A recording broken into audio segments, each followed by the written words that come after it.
Chances for today. I think most of us are going to stay dry.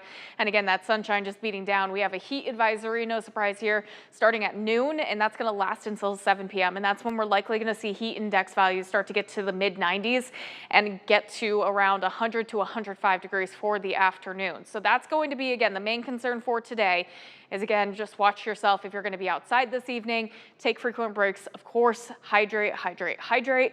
And that's going to continue into tomorrow, actually. We're going to continue to see those feels like temperatures get back to the triple-digit mark. We might see another advisory for tomorrow afternoon, but it won't last until 7, because what's going to happen by the time we get to Saturday evening, we do see a round of showers and thunderstorms, and that's why we have a weather impact alert in effect for the weekend. So today, again, run-of-the-mill heat and humidity. We've dealt with this many times, but again, just practice your precautions. Be careful out there with the heat.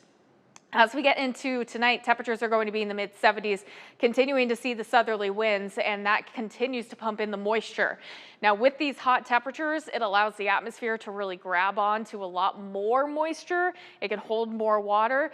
That means more water can fall. So once we get to around 5, 6 o'clock, we'll start to see showers and storms push in north of I-80, and that's going to continue through Saturday evening into early Sunday morning. Check out how dark and very widespread the future track gets.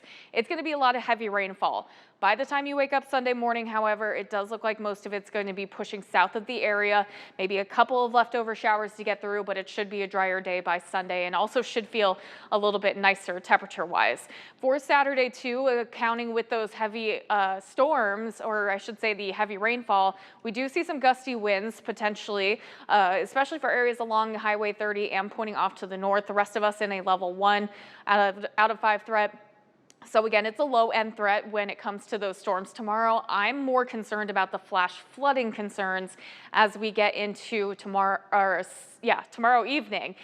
And I'm not saying that we're going to see 6 to 8 inches across the area, but this is a really good indicator of how much moisture we have. And in fact, the National Weather Service was even messaging that they're seeing the same thing. 2 to, I'd say, 5 inches is going to be a really good range for us here as we get into Saturday evening. So again, roadway flooding is going to be a potential. Those creeks, rivers, streams could rise pretty quickly.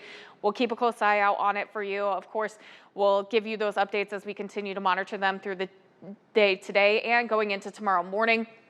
But again, the good news is after we get those storms out of the area by Sunday, we should have a fairly dry day to be able to rebound from that. And temperatures are going to be in the mid 80s for us. So it's going to feel a bit better for us for the end of the weekend, but we'll continue to see some pretty seasonable summer-like warmth into next week with a couple more rain chances. Ava? All right, thanks, Morgan.